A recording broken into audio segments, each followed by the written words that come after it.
bwe tutambulira mu mazima ago tewali ajja kufuna leasehold n'agamba ate sijja gifuula freehold.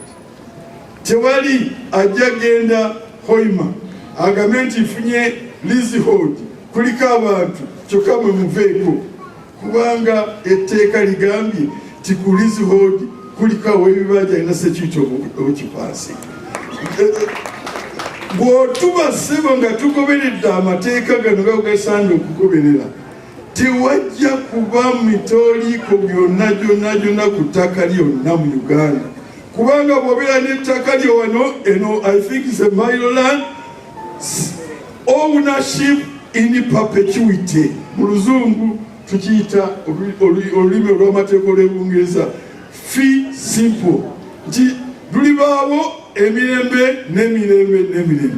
Maryland kyekimu ne free simple ne freehold, tolinaako alikukwatako emirembe n'emirembe. Yoluka buli mukosa tewali era wali mugezi n'ogula Mailo estate. Mailo bagita bwe bakubuuza tekyapa what interest oba estate.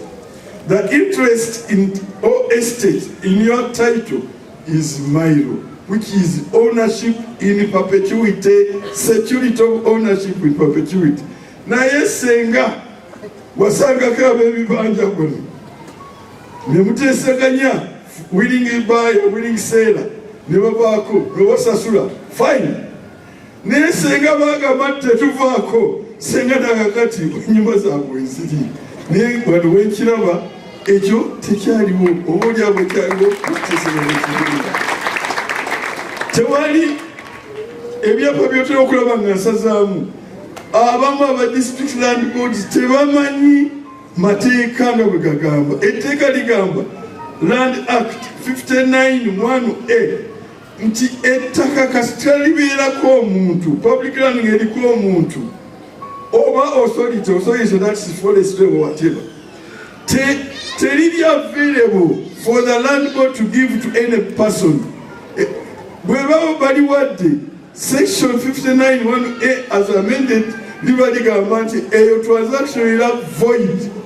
Bweba transaction era void, nkozesa obuyinza oba article 91 n'embisa zaamu.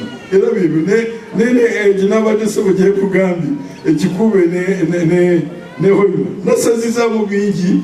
Waliwo nasanze eri walawala nga oli agambye nti funye liizi mwena muveeyo. Bantu basajja batoola okutamanya badduse maka gaabwe bagenze mu lusozi eyo n'abagambye siba wano okutuusa nga bukomyewo. Ebonabona naye sibakomyewo. Sebo ndowooza kakomaawo ago ge mateeka kitegeddeko era nkimanyi. Ne bwe nali eri diaspora yonna nga bakuwuliza sebo bakwagala nnyo. Bassaako oluganda olwo baluwulira oyingira emmotoka y'omuntu nga bujinga ali kuli era manyi nti kaakati bonabona bakumbye. Tebakwebaza akaseera kati baba mu nsi ena kati